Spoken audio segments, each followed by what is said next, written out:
자, 오늘 우리에게 주시는 하나님의 말씀입니다. 우리가 함께 볼 텐데요. 요한복음 19장 13절부터 25절 말씀인데 20절까지만 저와 여러분이 교독하겠습니다. 빌라도가 이 말을 듣고 예수를 끌고 나가서 돌을 깐 뜰, 히브리 말로 가바다에 있는 재판석에 앉아 있더라. 빌라도가 이르되 오라 요한이로다. 그들이 소리 지르되 없이 하소서, 없이 하소서, 그를 십자가에 못 박게 하소서. 빌라도가 이르되 내가 너희 왕을 십자가에 못 박으랴? 제사장들이 대답하되 가이사 외에는 우리에게 왕이 없나이다 하니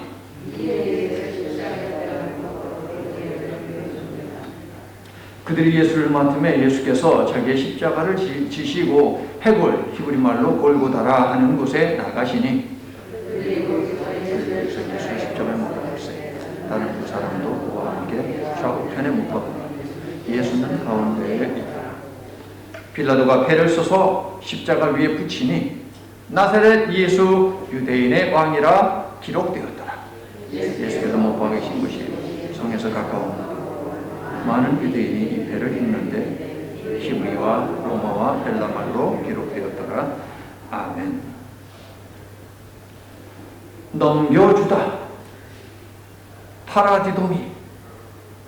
자, 넘겨주다 이 단어는 복음서의 모든 저자들이 예수님의 고난에 집중하면서 즐겨 사용하는 단어입니다. 요한복음 18장 이전에도 이 단어가 사용이 되고 있지만 전부 다 가룟 유다에게 적용되면서 배신하다라고 번역이 되어 있습니다.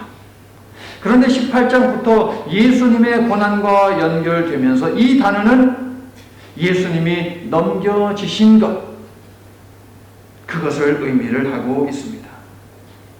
18장에서 예수님은 안나스에게 넘겨지고 가야바에게 넘겨지고 또 빌라도에게 넘겨지셨습니다. 하지만 예수님은 당당하게 진리만을 말씀하셨죠. 성도 여러분, 이 사람에게 넘겨지고 또 저 사람에게 넘겨지고 또 다른 사람에게 넘겨지고 이런 모습에서 권위가 찾아집니까, 여러분? 권위가 찾아지지 않습니다. 그러나 이것이 하나님이 기대하신 왕의 모습이고 하나님의 아들이 가지신 권위다라는 것입니다. 예수님은 우리의 죄를 용서하여 우리에게 구원과 영생을 주기 위해서 이 사람 저 사람에게 넘겨지셨고 마침내 십자가에 넘겨지십니다. 그리고 죽으시죠. 그러나 멸시와 천대와 조롱과 박해의 길을 마지 못해서 가신 것이 아니라 주도적으로 그 길을 가고 계심을 요한은 우리들에게 보여주고 있습니다. 오직 예수님 한 분만이 이룰 수 있는 구속의 길이기 때문에 예수님은 당당하게 십자가의 잔을 마셨다는 것입니다. 성도 여러분, 17장 대제사장의 기도를 기억하십니까? 구체적으로 무슨 기도인지는 몰라도 대제사장의 기도라는 이 표현은 기억을 하실 것입니다. 대제사장의 기도를 3번이나 나눠서 제가 설교를 하나씩 해드렸는데 이 표현 정도는 기억하실 거예요. 십자가 고난과 죽음을 위해 예수님께서 기도하셨기 때문에 예수님은 부당하고 불의한 고난도 수용할 수 있었다라고 하는 이 사실을 한 번 더 기억하시기를 바랍니다. 그리고 여러분도 모든 일을 계획하기에 앞서서 실행하기에 앞서서 먼저 기도하시기를 바랍니다. 그렇게 할 때 하나님께서 여러분에게도 감당할 용기와 능력을 주시기를 예수님의 이름으로 축원합니다. 아멘. 자, 19장을 펼치니까 이번에는 누구에게 넘겨집니까? 로마 병사들에게 넘겨지십니다. 조롱당하시고 십자가를 지고 매맞고 골고다 언덕을 오르시고 결국 십자가에 못 박히시는데 인리, 해골, 속옷, 저 세 가지는 하나님의 구속 진리를, 구속의 진리, 구속의 의지를 담고 있는 도구들이고 힌트라고 할 수 있습니다. 하나님의 구속 의지를 담고 있는 도구들 세 가지. 어느덧 날이 밝았습니다. 오늘 본문 14절을 보니까 밤새 안나스와 가야바와 빌라도에게 넘겨져서 신문 받고 날이 밝았는데 그날은 무슨 날이더라? 6월절 준비일이더라. 네 개의 복음서는 각자의 관점에서 기록하고 있기 때문에 빌라도에게 신문 받는 내용이 차이를 보이고 있습니다. 강조점이 달라요. 하지만 빌라도가 예수님을 만나서 처음 그에게 했던 말이 네가 유대인의 왕이냐? 라고 하는 이것에 대해서는 공통적으로 똑같이 이야기를 하고 있습니다. 유대인들이 빌라도에게 예수님을 그렇게 고소했기 때문에 네 개의 복음서 저자는 빌라도가 예수님을 부를 때에 유대인의 왕이라고 계속해서 부르고 있다라고 하는 것, 그것을 보여주는 것이겠죠. 그러니까 유대인들이 빌라도에게 예수님을 고소하면서 거론한 죄목이 무엇이냐? 저가 자신을 유대인의 왕이라고 한다라고 하는 것이죠. 자, 유대인들의 기소 사유에 관한 사복음서의 기록을 제가 종합을 해드릴게요. 첫째, 성전을 모독했기 때문에 유대인들은 빌라도에게 예수님을 고소했습니다. 두 번째, 예수님이 자신을 그리스도 하나님의 아들이라고 주장했기 때문에 빌라도에게 예수님을 고소했습니다. 이 두 가지가 유대인들이 예수님을 죽이려 했던 진짜 이유예요, 여러분. 그런데 이 이유만을 가지고 빌라도가 예수님을 처형할 수는 없죠. 왜? 종교적인 문제이잖아요. 그런데 예수님이 자기 자신을 하나님의 아들, 신의 아들이라 라고 주장했다라고 하는 것은 이것은 로마 법의, 로마 전통의 위배가 되는 일이기도 합니다. 왜냐하면 로마 사람들에게 있어서 신의 아들은 오직 황제 한 사람이에요. 황제에게만 신의 아들이라는 칭호를 붙여줄 수 있습니다. 그런데 예수님이 자기 자신을 신의 아들이라고 주장하니 이것은 로마법에 위배되는 것 아니냐라고 하는 이야기를, 유대인들은 그런 주장을 하기를 원했던 것이죠. 그런데 여러분, 유대인들은요, 황제가 아니라 황제 할아버지가 와도 그 사람을 신의 아들, 하나님의 아들이라고 불러서는 안 됐습니다. 유대인들에게 있어서 누가 하나님의 아들이고 누가 하나님의 딸입니까? 오직 하나님을 믿는 사람들만이 하나님의 자녀가 되는 것이죠. 유대인들도 그 정도는 알고 있고 그것이 유대인들의 믿음입니다. 그런데 유대인들이 만약에 황제가 신의 아들, 하나님의 아들이라고 주장한다면 그것은 성경의 위배가 되는 것이 되겠죠. 그러므로 예수가 말하기를 자신은 하나님의 아들이다 라고 했다는 그들의 고발은 무엇입니까? 겉으로는 예수는 황제를 능멸함으로 로마법을 위반했다라고 하는 점을 부각시키려고 했던 것이지만 속으로는 무엇입니까? 예수는 하나님의 아들이 아니다라고 하는 자신들의 주장을 관철시키기 위해서 이런 이야기를 한 거예요. 예수는 하나님의 아들이라고 한다, 신의 아들이라고 한다라는 것 말이에요. 참으로 교묘한 자들이죠. 그런데 요한은요, 예수님에 대한 여러 기소 사유 내용을 기록하지 않습니다. 예수님을 단지 행악자로 고발했다라고만 보도를 하고 있어요. 다른 구체적인 내용이 없어요. 예수가 행악자다라고 그렇게 빌라도에게 고발했다고. 그러면 어떤 악을 행했는지, 행악자니까 악을 행한 거잖아요. 어떤 악을 행했는지 구체적으로 적어야 되잖아요. 그런데 적고 있지는 않아요. 그래서 상상을 해본다면 유대 종교 지도자들은 예수님이 자신을 하나님의 아들이라고 한 것은 로마 질서를 어지럽힌 반란 행위가 아니냐, 악행위 아니냐라고 하면서 예수님을 빌라도에게 고발했던 것이죠. 자, 15절 끝부분을 볼게요. 유대인들은 너무도 참담한 말까지 서슴지 않습니다. 가이사 외에는 우리에게 뭐래요? 세상에 하나님 외에 어떤 것도 왕으로 주로 인정하지 않는 사람들이 유대인들입니다, 여러분. 그런데 그들이 지금 뭐라고 말합니까? 자신들을 지금 압제하고 있는 로마의 황제를 왕으로 그렇게 부르고 있는 거예요, 여러분.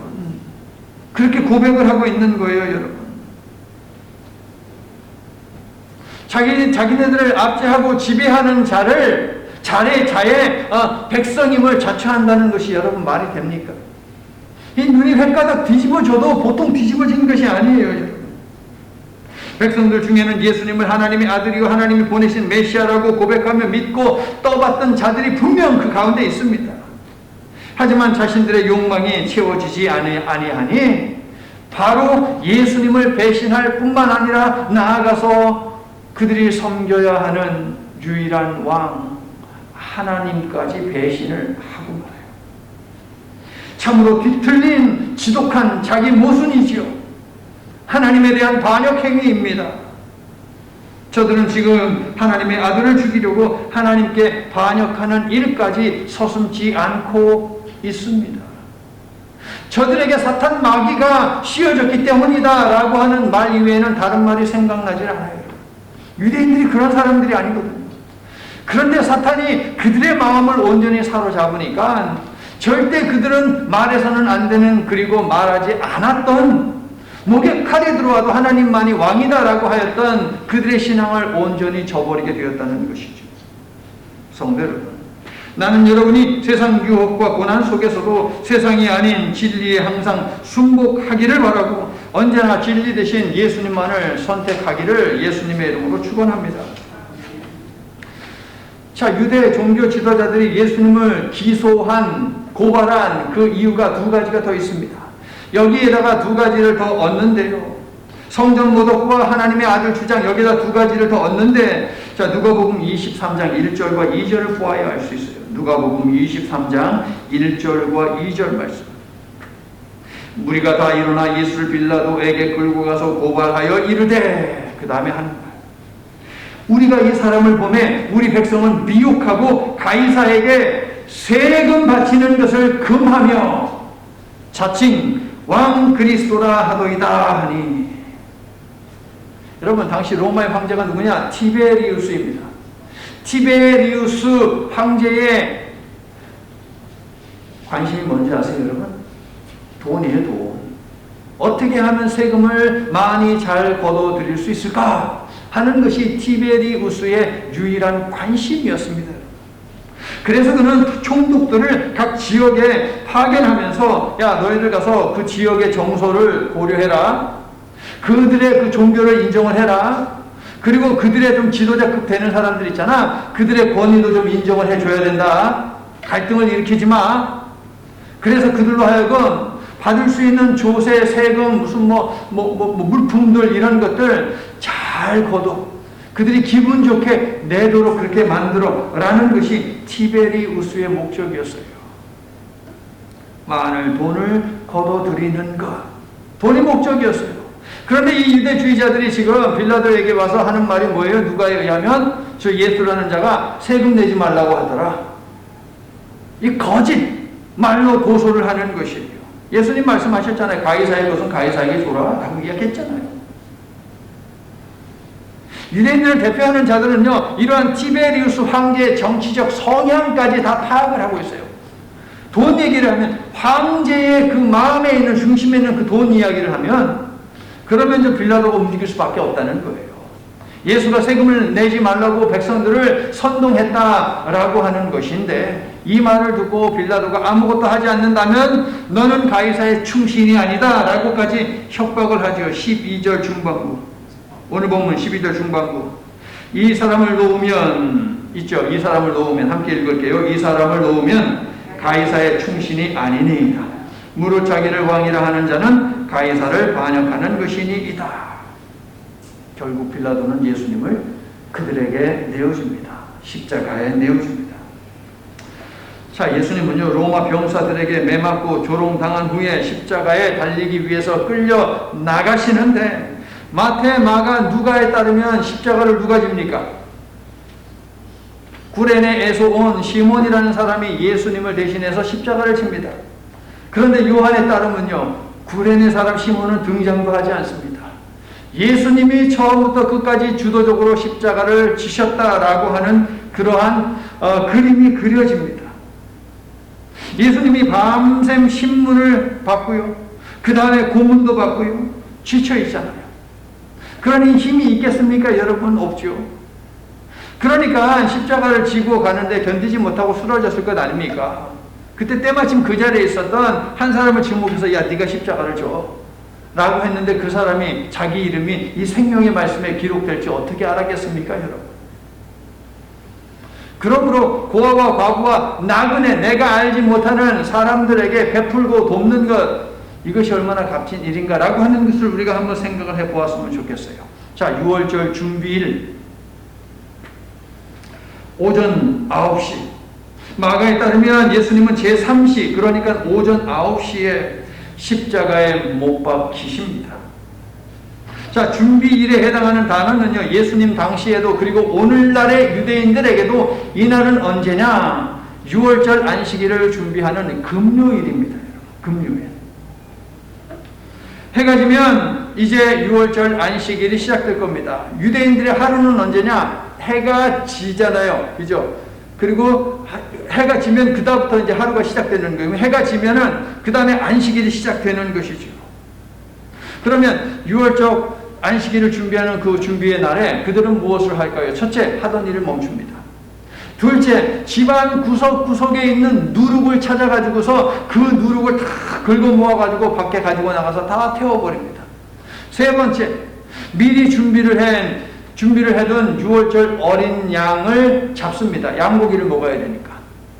그 세 가지를 6월절 준비일에 그들은 합니다. 자, 요한복음 18장 28절을 보면 유대 종교 지도자들이 6월절 축제 음식을 먹기 위해서 이방인과의 접촉을 피했다라고 되어 있죠. 19장 31절을 보세요. 이 축제를 즐기기 위해서 그들은 무엇을 요구합니까? 예수님의 숨통을 조금이라도 빨리 끊어놓기를 원해서 로마 병사들에게 요구합니다. 야, 저자 아직도 살아있으면 다리를 꺾어. 그것이 관행이었거든요. 어떤 사람은요, 십자가에서 못 박혀 있는데 3일째에도 죽지 않는 거예요. 그래서 그때까지 버티면, 야, 너는 네가 치러야 하는 고난, 고생, 벌 다 받았으니까 너 풀어줄게 하고 십자가에서 내려서 살려주거든요. 그런데 보통 십자가에 매달리면 하루도 버티지 못하고 다 죽습니다. 심장이 쪼여오고 숨을 쉴 수 없기 때문에 그렇게 죽는 것이죠. 다리를 꺾으면 어떻게 됩니까? 십자가에 매달려 있는데 이 몸에 무게를 갖다가 지탱하는 거, 받치는 게 뭐예요? 다리거든요. 다리는 이렇게 구부러져가지고 여기 발판이 있어가지고 이걸로 몸에 힘을 지탱을 하는 거예요. 근데 다리를 부러뜨리면 어떻게 돼요? 상체의 무게를 갖다가 지탱할 수 있는 힘이 없어지잖아요. 그래서 몸이 축 처지면서 심장이 쪼여오고 그래서 숨을 쉴 수 없어서 금방 죽게 되는 것이죠. 예수님이 돌아가신 시간은 오후 3시입니다. 이제 날이 저물려면 3시간도 채 남지 않았어요. 안식일이 시작되는 거예요. 그들의 마음이 급했던 것이죠. 빨리 시신 처리하고 그냥 마음껏 기쁘게 6월절 음식을 먹고 싶은데 저자가 아직까지 살아있으면 그럴 수 없다는 것이죠. 그래서 다리를 부러뜨려 달라고 얘기를 하는 거예요. 유대인들은 예수님을 누룩 취급하며 밤새 탈탈 털었고 급기야 이방인 정치인에게 넘겼고 그를 협박해서 십자가형을 받아냈고 목적을 달성합니다. 그러나 성도 여러분, 어둠은 빛을 가리지 못하고 거짓은 진리를 덮을 수 없는 것 아닙니까? 여러분 동의하세요? 그들의 악행이 6월절 어린 양으로 보내시어 그의 생명으로 모든 죄를 용서하신 하나님의 구원 의지를 막지 못하고 오히려 성취하고 있다라고 하는 이 점을 여러분 보시기를 바랍니다. 하나 짚어드릴 것이 있어요. 마태복음 15장 25절 말씀에 따르면 예수님이 십자가에 못 박히신 시간은 제3시, 그러니까 오전 9시입니다. 정확하게 시간을 보도하고 있어요. 그런데 오늘 보면 14절을 보게 되면 본문의 일들이 언제 있었느냐라고 하면서 시간을 하나 주는데 제6시, 그러니까 난 12시예요. 3시간의 차이가 있는 것이죠. 예수님은 9시에 십자가에 못 박혔느냐 12시에 못 박혔느냐라는 문제를 놓고 학자들은 지금까지 합의를 못 보고 싸우고 있어요, 여러분. 그리고 불신자들, 기독교를 공격하는 자들은 신났어. 이 부분을 보면. 야 봐라, 예수가 십자가에 언제 못 박혔는지 몇 시에 못 박혔는지 그것도 일치를 하지 않으니 성경은 거짓을 말하는 거야. 예수는 가짜야. 기독교는 거짓이야. 라고 그냥 목에 핏대를 쏘면서 주장하죠. 요 말씀을 가지고서. 하지만 오늘 본문을 십자가에 못 박히기 전까지의 과정과 십자가에 못 박은 후에 벌어진 일들을 보도하고 있다라고 하면 문제될 것이 없어요. 물론 당시 십자가에 처형당하는 그 범죄인들을 미리 고문하고 미리 두들겨 패고 하는 그런 일은 거의 없었어요. 참으로 드문 일이었어요. 있기는 있었어요. 그런데 있기는 있었던 그 일을 예수님에게 적용했던 것이죠. 십자가에 못 박기 전에 예수님에게 매질을 가하고 온갖 조롱을 일삼았다라고 하는 것이죠. 마가복음 15장 15절과 누가복음 23장 22절이 그것을 증언하고 있어요. 그것을. 자, 요한은요, 빌라도가 예수님을 유대인의 왕이라고 한 것에 집중을 하는데 공간복음 마태, 마가, 누가보다 훨씬 더 집중을 하고 있어요. 빌라도는 예수님을 유대인의 왕이라고 불렀다. 그래서 빌라도가 예수님을 계속해서 유대인의 왕이라고 부르는 것 18장 33절, 19장 14절, 15절, 19절에서 말하고 있을 뿐만 아니라 심지어 죄목을 적는, 자, 오늘 예배에 여러분 나오면서 뭔가 좀 달라진 게 있다 하는 거 하나 찾으셨어요? 네. 저런 걸 갖다가 써붙인 거예요. 저런 걸 갖다가 써붙였는데 저게 유대인의 왕이라고 하는 그 표현이 저 속에 들어와 있어요. 자, 주보를 보셔도 INRI라고 하는 것이 적혀 있는데요. 하나님의 구원 의지를 담고 있는 첫 번째 도구, 첫 번째 힌트가 바로 INRI입니다. 자, 19절, 20절 읽어주세요. 시작. 빌라도가 배를 써서 십자가 위에 붙이니 나사렛 예수 유대인의 왕이라 기록되었더라. 예수께서 못 박히신 곳이 성에서 가까운 곳으로 많은 유대인이 이 패를 읽는데 히브리와 로마와 헬라말로 기록되었더라. 아멘. 자, INRI라고 제가 이렇게 불렀는데 사실 저것은 영어가 아닙니다. 영어가 아니고 라틴어가 되겠습니다. 라틴어. 보세요. 예수스. 뭘까요? 예수. 나자레누스. 나사렛. 그 다음에 R은 렉스. 이거는 왕이라는 뜻입니다. 왕. 그 다음에 이유다에오름. 유대인. 성경에 나와 있죠. 나사렛 예수 유대인의 왕. 그게 바로 저 뜻이에요. INRI. 그러니까 예수님의 성화 십자가에 못 박힌 거 보면 그 십자가 위에 이렇게 써 있어요. 아, 저거는 라틴어구나. 나사렛 예수 유대인의 왕이라는 뜻이구나 라고 하는 것을 얼른 캐치하면 되겠어요. Jesus of Nazareth, the King of the Jews, 이런 뜻인 거죠. 자, 그런데 빌라도는요, 예수님은 나사렛 출신이라고 그렇게 정확하게 이야기를 하고 있습니다. 나사렛 예수라고 하는 이 표현이 중요한 이유가 있습니다. 요한 시대에.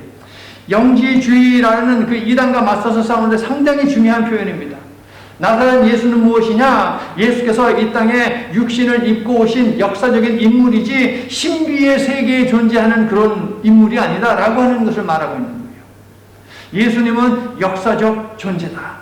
역사적으로 실질적으로 계셨던 나사렛에서 사셨던 실질적인 역사적 인물이다. 이것이 바로 나사렛 예수예요. 그러니까 성육하신 역사적 예수님이 바로 무엇이냐? RI, 유대인의 왕이다 라는 것을 온 세상에 빌라도는 선포를 하고 있는 거예요. 물론 빌라도가 그것을 의도하지 않았을 것입니다. 하지만 나사렛 예수는 유대인의 왕이라는 진리를 오늘날에 이 영어처럼 당시 세계 만국의 공통 언어였던 바로 헬라어, 그리스어로 그렇게 기록을 하게 하고요. 로마의 언어였던 라틴어로도 기록하게 하고요. 그 다음에 저 히브리인들, 그들이 사용하는 언어 아람어로도 그렇게 기록을 하게 했다는 거예요. 여러분. 세계의 언어로. 즉 모든 사람들, 세계 모든 민족이 볼 수 있도록 그렇게 적어 넣었다라고 하는 것입니다. 성도 여러분, 하나님께서 하시는 일이 놀랍지 않습니까? 저 십자가 억울한 고난의 현장에서조차 하나님께서는 진리가, 하나님의 구원 의지가 드러나도록 하신다는 거예요. 여러분. 그런데 여러분, 여러분의 삶의 자리, 여러분의 삶 속에도 이런 하나님의 구원 의지가 지금까지 계속 드러나고 있다는 사실을 아십니까, 여러분? 그것을 볼 수 있어야 돼요. 여러분의 삶에 여러 가지 내용들이 있지 않습니까, 여러분? 자식과 관계된 내용, 배우자와 관계된 내용, 건강과 관계된 내용, 물질과 관계된 내용, 관계와 관계된 내용 등등등 얼마나 많은 내용들이 있습니까? 그런데 그 내용들 하나하나에 하나님의 구원 의지가 그 속에 숨겨져 있다는 거예요. 나는 여러분이 여러분의 삶의 내용들 속에서 그 모든 것들을 볼 수 있기를 축원하고 그것을 증거할 수 있기를 축원합니다. 자, 그런데 저 INRI라고 하는 것, 그 다음에 저 라틴어고요. 저건 라틴어고. 그 다음에 아람어로도 자기네 유대인들의 언어로도 적혀져 있고 헬라어로도 그렇게 적혀 있는 것을 누가 먼저 싹 봤느냐? 유대 종교 지도자들, 대제사장들이 그것을 먼저 봤어요. 그래서 항의하죠. 이의를 제기합니다. 당장 적었을 떼시오. 떼고 유대인의 왕이라고 하지 말고 자칭 유대인의 왕이라고 하시오. 라고 그렇게 이야기합니다. 쉽게 이야기하면 The King이라고 하지 말고 The King이라고 하지 말고 A King이라고 해라. 라는 거예요. 빌라도는 더 이상 그들에게 휘둘리지 않습니다. 어떻게 말합니까? 나는 내가 쓸 것을 썼다 라고 하면서 이런 지하에 거절하죠. 빌라도가 달라진 것 같아요. 빌라도는 나사렛 예수 유대인의 왕이라고 십자가에 적음으로써 예수에게 적용된 죄는 무엇이냐?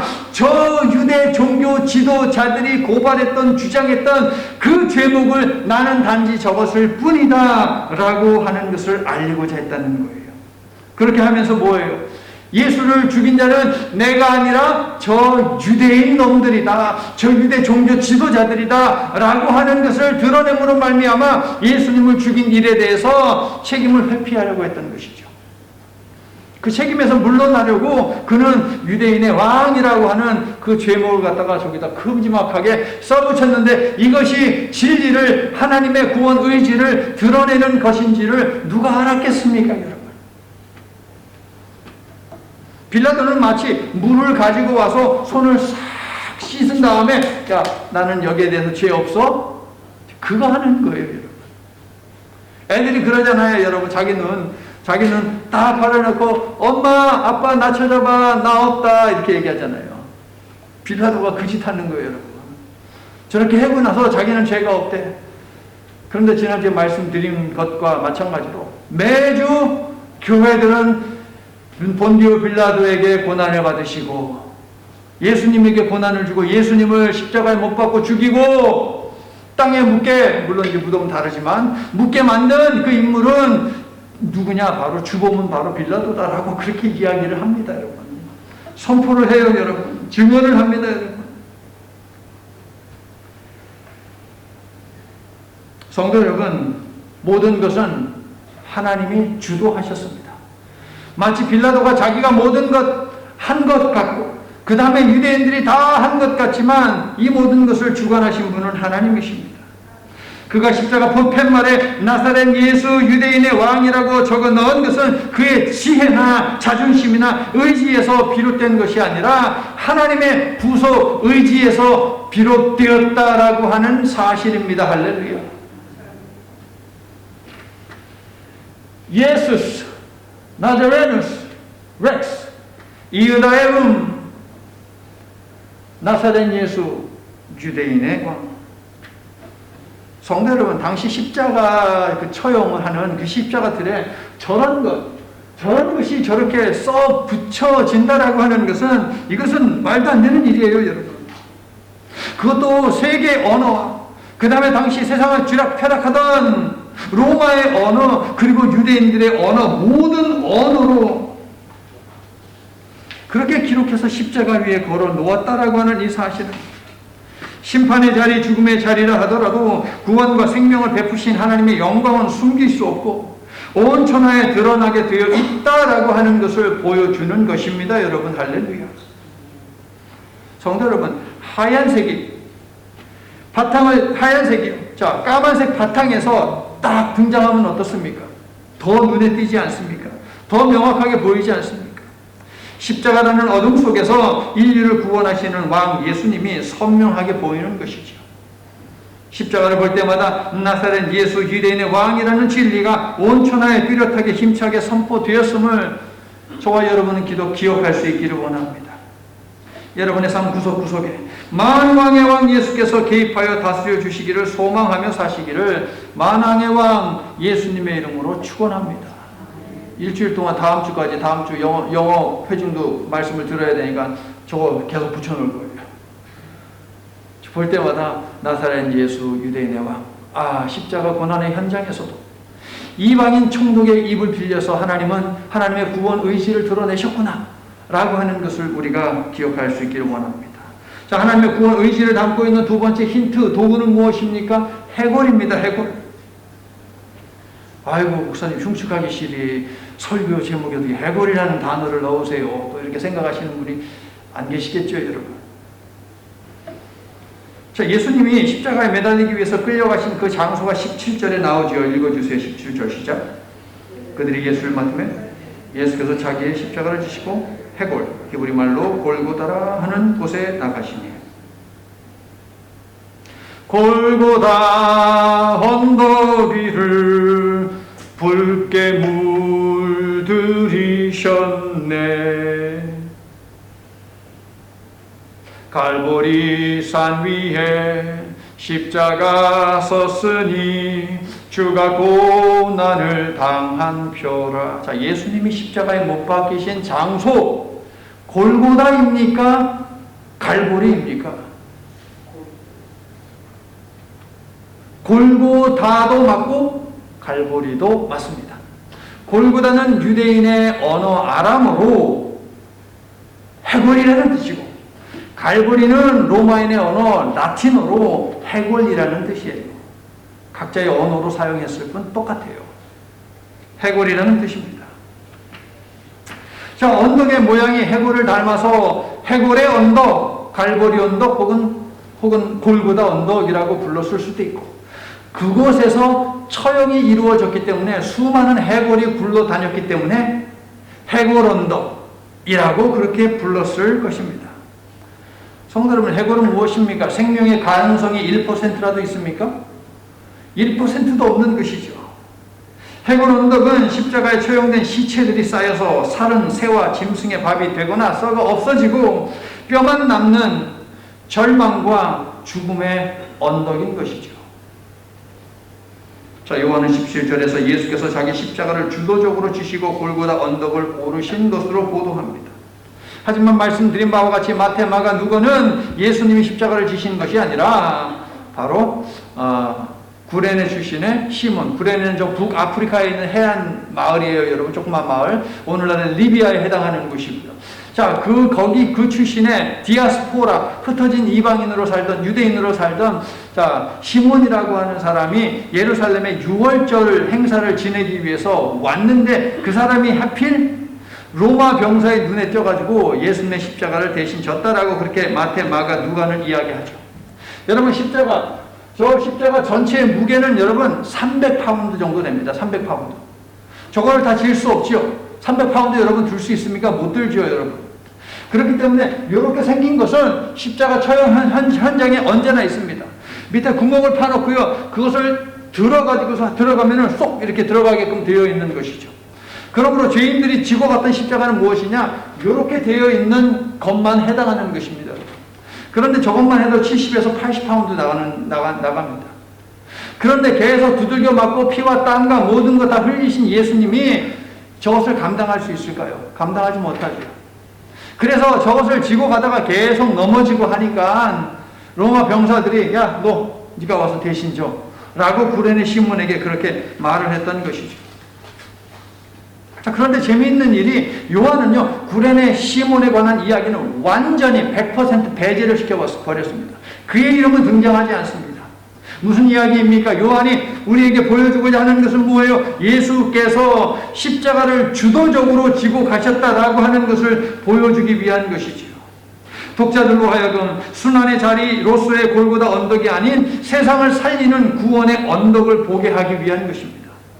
죽음의 해골 언덕이라는 까만 바탕에서 구원과 생명을 주기 위한 십자가가 더욱 빛나게 하기 위해서 사도 요한은 예수께서 처음부터 끝까지 십자가를 주도적으로 홀로 지고 가신 것으로 그렇게 독자들에게 비춰지도록 기록을 했다는 것이죠.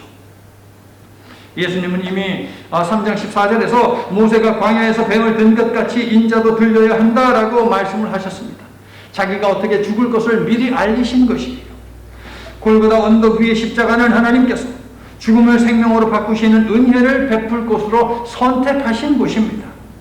십자가 고난과 죽음을 앞두고 기도하실 때에 예수님은 무엇을 위해서 기도하셨습니까? 우리에게 영생을 줌으로 말미암아 아버지께 영광을 돌리기를 원합니다 라고 기도하시므로 예수님의 십자가의 목적은 무엇이다? 우리의 영생이다 라고 하는 것을 강조하셨습니다. 그러므로 해골 언덕은 우리에게 영생을 주기 위한 언덕이었다라고 하는 것이에요. 여러분, 할렐루야. 죽음의 언덕에서 죽음이 아닌 생명을 주기 위해서 우리 하나님이 골고다 언덕을 선택하셨고 예수님이 골고다 그 갈보리 언덕으로 거침없이 가셨다라고 하는 것이지요. 할렐루야. 성도 여러분, 이 골고다 언덕 위에, 즉 해골의 정수리의 십자가가 꽂힘으로 심판의 언덕이 구원의 언덕이 되었습니다. 전무후무한 하나님의 구원 의지가 드러나서 죽음의 언덕은 생명의 언덕이 되었다는 것입니다. 성도 여러분, 자신에게 맡겨진 십자가를 지고 예수님을 따르는 사람만이 진정으로 하나님께 감사하는 성도입니다. 나는 여러분도 예수님처럼 기도로 무장하여 여러분 각자에게 맡기신 십자가를 잘 지고 끝까지 여러분의 구원을 이루어가며 사시기를 예수님의 이름으로 축원합니다. 자, 예수님의 십자가 고난과 죽음이 하나님의 구원 의지를 담고 있다라고 하는 것을 알려주는 세 번째 힌트, 그 도구는 무엇이냐? 속옷입니다. 예수님은 13장에서 세족식을 거행하시면서 겉옷을 벗으셨습니다. 이것은 무엇이냐? 하나님의 영광을 버리고 노예의 모습을 취했다라고 하는 그런 암시가 담긴 행위가 되겠죠. 오늘 보면 19장 23절을 보세요. 로마 병사들이 옷을 벗겨서 4조각을 내서 나누어 갔습니다. 즉 그곳에 로마 병사가 몇 명 있었다? 4명 있었다라고 하는 것을 암시하는 대목이죠. 그런데 여기서 로마 병사들이 벗긴 옷은 무엇이냐? 세족식에서 입으셨던 바로 그 옷, 그 겉옷을 벗겨 가지고서 4조각 나눠서 서로 나눠 가진 것이에요. 이것도 관행이었습니다. 다리를 꺾는 것도 관행이었고 그 다음에 옷을 나눠 갖는 것도 관행이었습니다. 이어서 로마 병사들은 예수님의 속옷까지 빼앗습니다. 이 또한 당시 십자가 처형의 한 과정인데 십자가에 그 처형되는 모든 사람들, 범죄인들은 남자건 여자든 상관없이 발가 벗겨서 십자가에 매달았습니다. 23절을 읽어주세요. 시작. 이 속옷은 허지 아니하고 위에서부터 통으로 짠 것이다. 자, 겉옷처럼 조각조각이 연결되어 있는 것이 아니라 하나의 옷이다라는 것이죠. 사용된 단어를 보니까 키톤이라는 단어인데 이 단어는 뭐냐? 누가 입는 옷이냐? 대제사장이 입는 옷이에요, 여러분. 대제사장이 입는 속옷, 이게 키톤, 여기 사용된 속옷에 해당하는 단어예요. 자, 여러분 몇 년생? 얘기 안 하셔도 상관없어. 자, 37년생. 얼마나 오래된지 알겠죠? 37년생. 그러니까 예수께서 죽으신 지 얼마 지나지 않아서 태어난 유대인 역사가 요세푸스라고 하는 사람도 증언을 했어요. 예수님이 십자가에 못 박혀 죽으실 때에 대제사장의 속옷을 입고 계셨다라고 말입니다. 군인들이 예수님을 십자가에 못 박으면서 벗긴 옷은 죄인의 속옷이 아니라 대제사장의 속옷이었다는 말입니다. 성도 여러분, 군인들이 십자가에 못 박은 예수님은 이 세상의 죄를 짊어지고 하나님과 인간 사이를 중보하며 화해시키신 참 대제사장이었다는 사실이에요, 여러분. 예수님은 자신의 마지막 소유물이었던 속옷까지 다 내어주셨습니다. 저와 여러분의 죄를 용서하고 하나님께서 계획하신 구원과 영생을 선물로 주시기 위해서 벌거 벗김 당하는 수치도 모욕도 우리 예수님은 참으셨다는 것입니다. 성도 여러분, 우리를 향한 하나님의 구원 의지는 오늘도 뜨겁게 우리에게 다가오고 있습니다. 구속의 은혜를 받은 하나님의 자녀답게, 생명의 복음, 진리의 복음을 가진 자녀답게 고난 앞에 무릎을 꿇지 마시기를 바랍니다. 십자가의 능력으로 이겨내고 오히려 십자가의 사랑을 증거하며 사는 저와 여러분의 복된 신앙의 여정이 될 수 있기를 예수님의 이름으로 축원합니다. 이제 말씀을 마칩니다. 자, 오늘 우리는 십자가 고난의 현장에 있었던 INRI, 해골, 소못, 이 세 가지 속에 하나님의 구원 의지가 깊이 배어 있음을 배웠습니다. 여러분 삶의 내용들에도 하나님의 구원 의지가 분명 있습니다. 이제 감사의 달 11월이 곧 시작됩니다. 이번 한 주간은 여러분의 삶을 주도적으로 인도하시며 여러분을 건지신 하나님의 은혜를 찾아보시기를 바랍니다. 숨은 구원 의지를 찾으라. 이것이 오늘 말씀을 통해서 여러분들에게 드리는 숙제입니다. 도전입니다.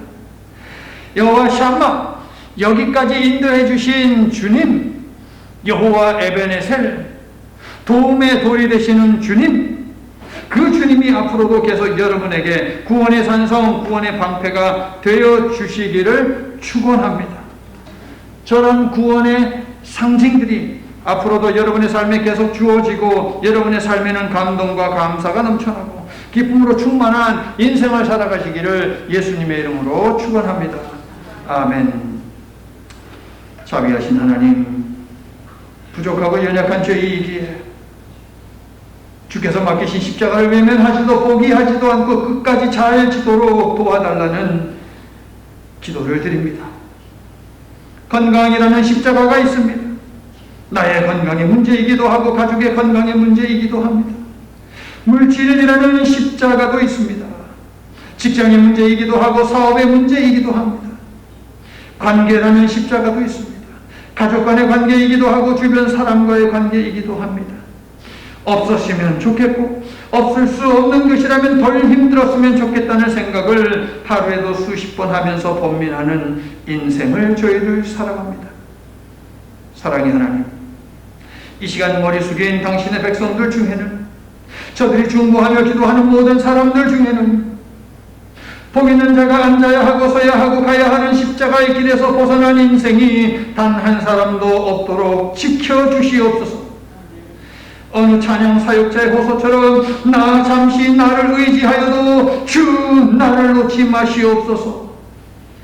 예수님의 제자들과 사도들이 죽으면 죽으리라는 사생결단의 각오로 각자의 십자가를 질 수 있었던 비결, 바로 그 하나님의 영으로 우리도 충만하여 십자가 고난 너머에 있는 영광을 보게 하시며 그 영광이 주는 능력으로 주도적으로 십자가를 끝까지 잘 지도록 도와주시옵소서. 예수님 이름으로 기도드립니다. 아멘.